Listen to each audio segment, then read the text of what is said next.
Deep inside every PlayStation 2 is a chip that most people have never heard of. If you look at a PS2 motherboard, there are three main processors. The Emotion Engine, which is the main CPU, the IOP, which is essentially the PlayStation 1's processor handling I/O, and then there's the MechaCon. MechaCon stands for Mechanics Controller, and its official job is controlling the disk drive mechanism. But the MechaCon also has a more important secondary job. It is the PlayStation 2's ultimate gatekeeper. It decided whether the disk that you inserted was legitimate, whether your memory card was authentic, and whether your executables were signed. It was supposed to be unhackable, and for many years it was.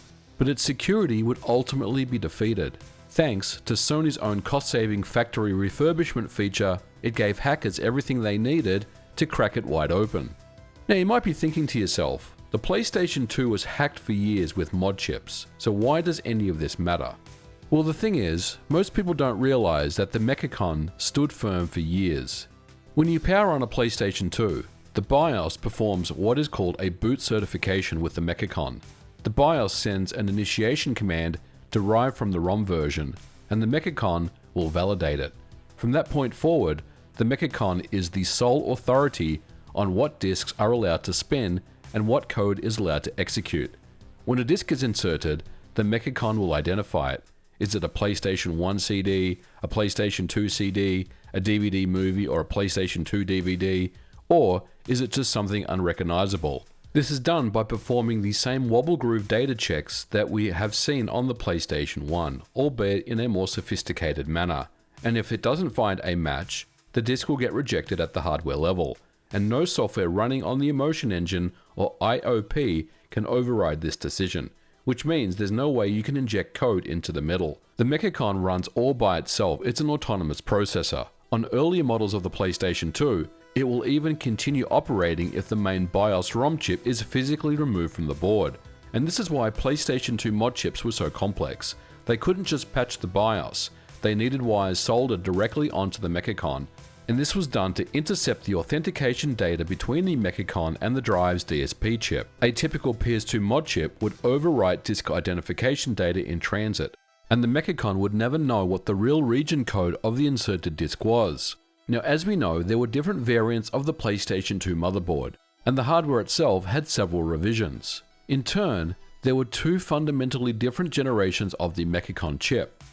The first generation is based on Sony's SPC970 CPU core, which is a 16-bit processor running at around 33 MHz. Now, this was used from the original PlayStation 2 launch all the way through up to the G chassis board, which is the 39,000 models. Now, the firmware that lives on these chips are programmed into the mask ROM. You simply can't update it, and if Sony did find a bug, they would manufacture an entirely new mask ROM. The different regions got different firmware builds because different region parameters were baked into the code. The second generation MechaCon is codenamed Dragon. The new chip is built on the ARM7 TDMI architecture running 32-bit ARM and 16-bit thumb code instructions. Incidentally, this is the very same architecture that powers the Nintendo Game Boy Advance. This Dragon iteration of the MechaCon was introduced with the H chassis, meaning anything SPC 50,000 or later is implementing the second generation of MechaCon chip. This means that later model fat consoles and every single slim PS2 is using the Dragon chip.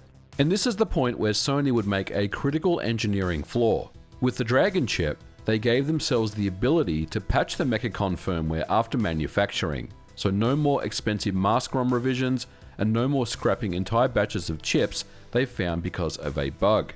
Instead, it was possible to write patches to the MechaCon's EEPROM, and the chip would load those patches on boot.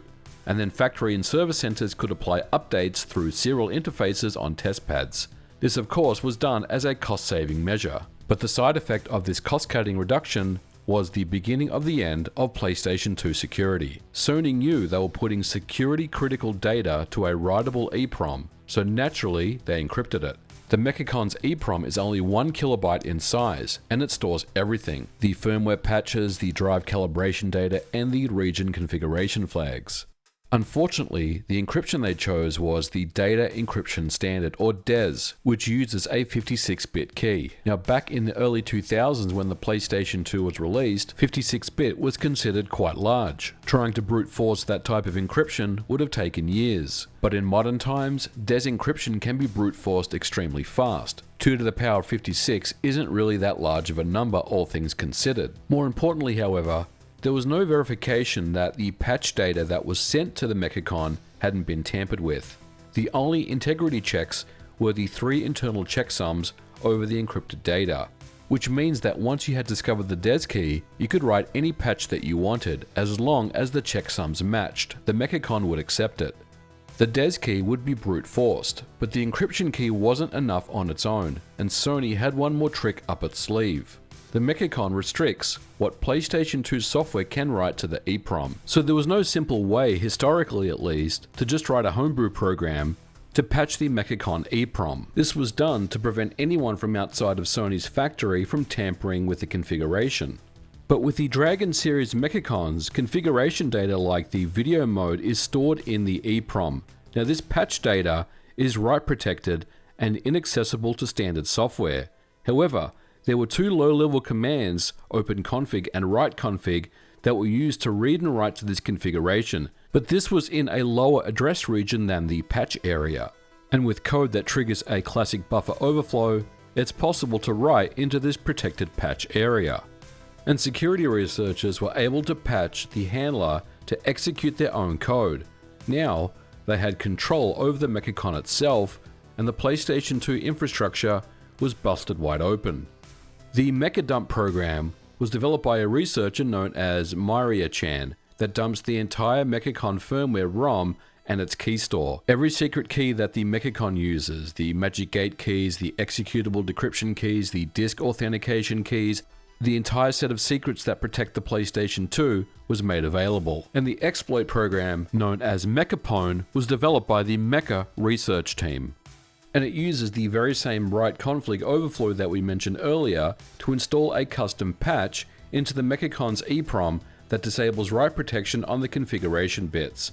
And once the patch is in place, it can rewrite the MechaCon's region and configuration flags. And at this point, the implications are huge. You can disable any disk region checks, PS1 and PS2 disks from any region become readable. You can burn PS1 backups directly from the system menu. You can change the DVD player's region and for specific video modes. This of course is much more different than any mod chip that was found previously on the PS2. This is a firmware level modification and it persists across power cycles. It doesn't require any type of mod chip. It doesn't even require any type of memory card exploit running on every boot. The MechaCon loads its patches from EEPROM every time that you power the system on. Once the patch is installed and the configuration is written, the console is permanently modified unless you decide to roll back the change. MechaPwn was first publicly launched in 2021, and this would be the final piece in destroying the PlayStation 2 security once and for all. While the majority of casual users will tend to stick with memory card exploits such as FreeMC Boot, it's fascinating to go back and revisit the history of the MechaCon exploit. The lessons here was that Sony once again had cut corners. If the chip had stayed as a mask ROM, its security most likely would have held firm.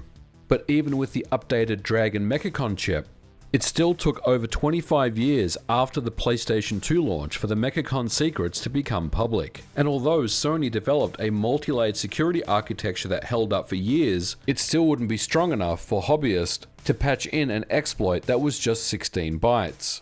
Now, if you are someone that wants to take a look at the MechaCon exploit, I will leave links to various things that I talked about in the description below. Of course, in 2026, most people have different ways of booting into PlayStation 2 games these days, usually via memory cards. But if you do have a spare PS2 Slim laying around and you want to check it out for yourself, I think personally it was one of the coolest software exploits to ever exist. But that's going to do it for today's episode. Thank you so much for watching. If you like this episode, please don't forget to leave me a thumbs up, and I will catch you guys in the next episode. Bye for now.